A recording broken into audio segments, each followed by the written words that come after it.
A bizarre spring storm system had several cruise ships stuck at sea. Tune in to see how I spent 2 days at sea on Royal Caribbean's Mariner of the Seas. Come along.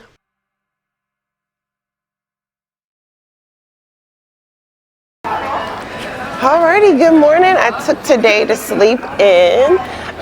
Yesterday while we were in Hideaway, the conditions started deteriorating and we knew that we were going to have bad weather in Nassau today, but we didn't expect it to start deteriorating while we were in Hideaway Bay. So the ship left about 30 minutes early. They got on the intercom in the private island.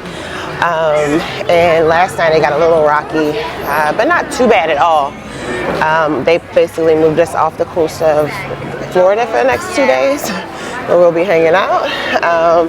And it seems like they found some calm waters. I'm gonna go up to the deck after I get my coffee to see if we found some cool, like nice weather to hang out on the Lido deck. If not, it'll be an inside day. Alrighty, I'm here at Park Cafe to get my morning coffee. So this is if you're a Mariner and you're looking for the drink package coffee, this is where you go. Starbucks is not included. So if you want your specialty coffee, you have to come here. And there's also snacks on the other side. Alrighty, so the captain found us a patch of weather, better weather. So let's see exactly what they managed to find after having 23 ships averted from the Bahamas area. The weather so far feels warm. We can definitely see a coast. So we are literally right at Florida. We did not, like, we are hanging out. Which is kind of good to know, because that means, like, you know, when you tell a bunch of people like, hey, we got to divert for weather, it makes it a little more reassuring when you're on a boat that, like, we can see the coast. So I can probably backstroke to Florida if I needed to, should something really bad happen. Alrighty, so look how close we are to the coast. Just chugging along the coast of Florida.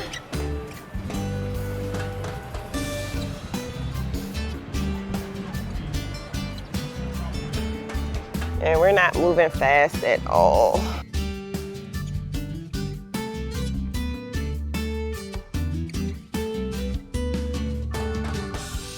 Just chugging along. All right, shout out to Mariner of the Seas for this one. It is often hard to find water. So there's this water fountain here, I'm guessing. It'd be better if it was one of those dispensers for water bottles, but very thoughtful for sure. So scenes of the pool deck on this crappy day. All right, heading to a place I have not seen. We got Johnny Rockets here, a video arcade, and a place called Fuel. Alrighty, Mariner does have a Johnny Rockets, which is an extra fee.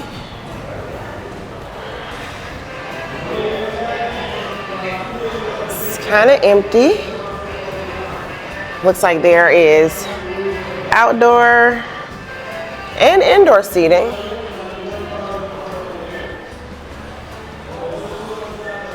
All right, let's check out the FlowRider action today.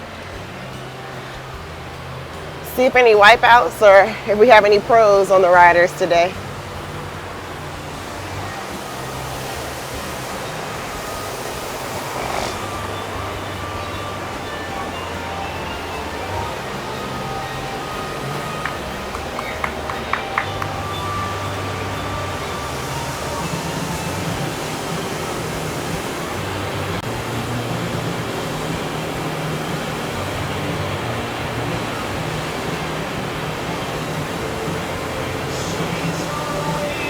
All right, I think it's cool. They have a nice little observation sitting area that you can kind of stay out the way. If you get too close to the FlowRider, it's like a splash zone. So if you don't want to get wet, it's probably best to sit up here in these bleachers. So I'm gonna have my coffee and watch people learn or watch some good wipeouts. I think these two young ladies have nailed it with the FlowRider. Wear a t-shirt, because ladies, your girls might pop out. So they were smart young ladies. Yeah, if you ever want to try the FlowRider, I highly recommend you use the one-piece bathing suit and definitely do like those young ladies did. Wear a t-shirt. It just allows you to enjoy the experience without worrying about your girls. So Still drinking coffee over here, but I noticed that is a cool pointer for FlowRider. Just wear a t-shirt, ladies. Gents, you might want to make sure that you have on your best fitting boxers, or what do they call swim trunks, or put some briefs underneath. I had one close call with a guy almost losing his shorts, which was entertaining for us, but maybe not so entertaining for him. And this area is right adjacent to the kids' play area. So, you know, as much as we can avoid making it non-X-rated for the kiddos, let's try doing that. Once I was done with my coffee, I decided to go ahead and have an early lunch in the main dining room, which was seated. And I ended up getting my favorite comfort food on travel, which was spaghetti bolognese. I had to rush away from lunch to get to the escape room.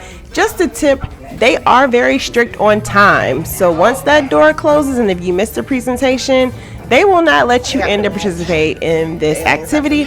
But I was excited to finally be able to participate in the escape room on Mariner Sea. We got action here. All right. We managed to solve the puzzle and beat the clock before time was up. Alrighty, here in Playmakers, just arrived post escape room. The escape room was cool. I think if you are interested in doing, I think they should make it a way that you can do it with just your private party in a smaller group. But it was still okay. We had 13 people. It was kind of hard to get your hands on all the clues, but it was okay. I don't think I would necessarily have to do it again, but I think it was cool to just do. I think they should make private escape rooms or set private hours, and then maybe set like hours where you can like be grouped with others. But it was kind of interesting, and I heard each ship has something different. So this one was kind of like an outer space observatorium. Also the Oasis of the Seas has like a one for the shuttle launch. So it was cool to experience. All right, time for finally the moment I've been waiting for. Buffalo egg rolls. And now what we've been waiting for. Buffalo chicken egg rolls. Wow, we have a Playmakers exclusive. Listen, Playmakers actually playing the audio of the game, which they rarely do. And it's on all the TVs. All the TV. This never happens. It's the first. After a nail-biting Carolina game, the group went on to have karaoke in the Star Lounge, and here's one of the group members, Angel, singing one of her favorite songs.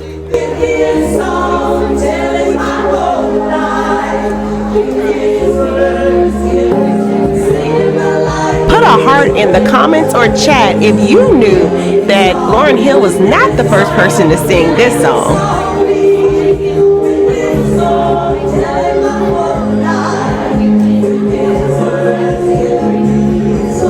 We wrapped up the evening, and then it was time for day number 2 out at sea with no ports.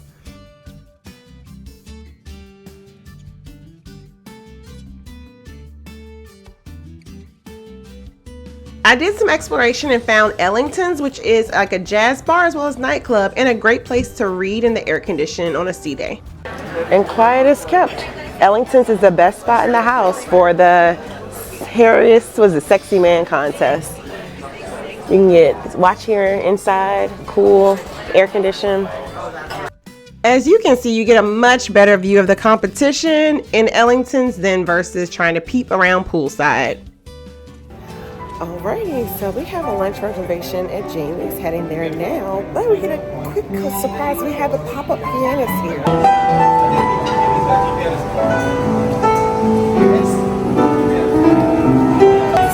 Alrighty, here is the menu at Jamie's Italian, which is one of the favorites. And we have, get your starters here. You get a secondi, or main, and then some sides. Alrighty. So I am very excited about trying Jamie's Italian. It's not on every ship, but it's a favorite for sure for the ships that it's on. So let's go. And then a tip, you can always try things out, the main or the specialty dining or lunch options. It's a little cheaper, but similar menu minus a couple items. So if you want to save a little bit of money, just try the lunch reservations versus the full dinner reservations. All right, let's get into Jamie's Italian.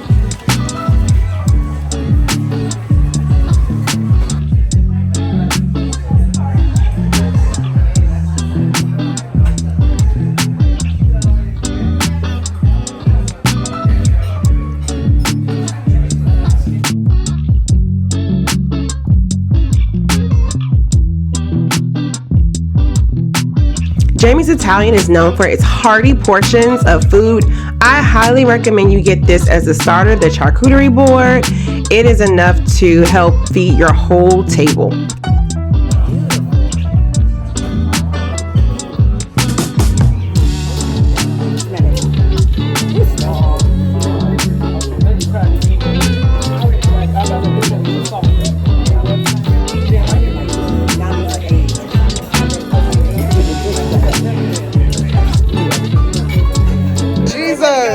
That thing is huge.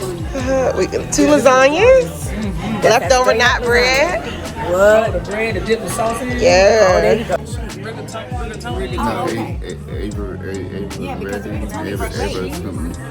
Yeah, because I thought that was like key lime or something. I thought it was key lime too.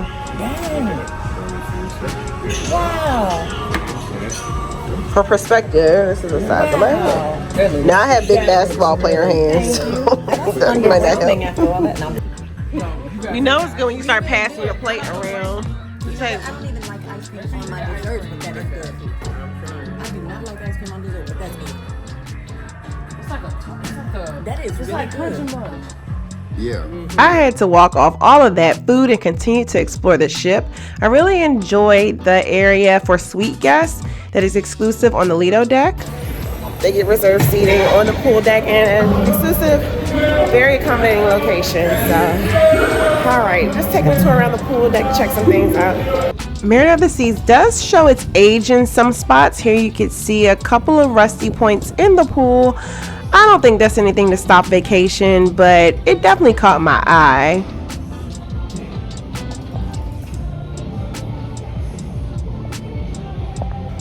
Lastly, similar to some of the bigger ships, the Oasis class ships, Mariner of the Seas has a dog house or a hot dog stand that it gives hot dogs, sausages, and you also can get beers, sodas, and I believe maybe wine here. One unique feature on Mariner is its indoor solarium, which actually stayed pretty cool, calm, and empty.